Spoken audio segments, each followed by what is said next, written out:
অখণ্ড সংহিতা বা অখণ্ড মণ্ডলেশ্বর শ্রী শ্রী স্বামী স্বরূপানন্দ পরমহংসদেবের উপদেশ বাণী ষষ্ঠ খণ্ড।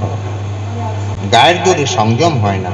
শ্রী শ্রী বাবামণি বললেন, কিন্তু গায়ের জোরে সংযম হয় না। ভগবানকে ভালোবাসলে সহজে সংযম হয়। পৃথিবীর সব ভালোবাসার বস্তুর চেয়েও তাঁকে ভালোবাসার জিনিস বলে জানলে আপনি সংযম প্রতিষ্ঠিত হয়ে যায়। তাই প্রাণ দিয়েই তাকে ভালোবাসো। তাকে ভালোবেসেই জীবের পূর্ণতা, তাকে প্রেম করেই শিবত্ব। সংযমী ভগবানকে পাইবার সহজ পথ। ঢাকা লালবাগে একটি সধবা মহিলা শ্রী শ্রী বাবামণির নিকটে দীক্ষা গ্রহণ করলেন।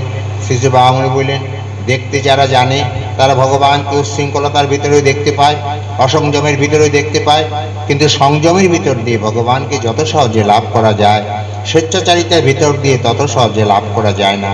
এই জন্যই দেখো সকল শাস্ত্র, সকল পন্থা, সকল ধর্ম সংযমের এত প্রশংসা করছেন। তোমরাও সাধ্যমতো সংযমী হও, কারণ সংযমী তাকে পাবার সহজ পথ।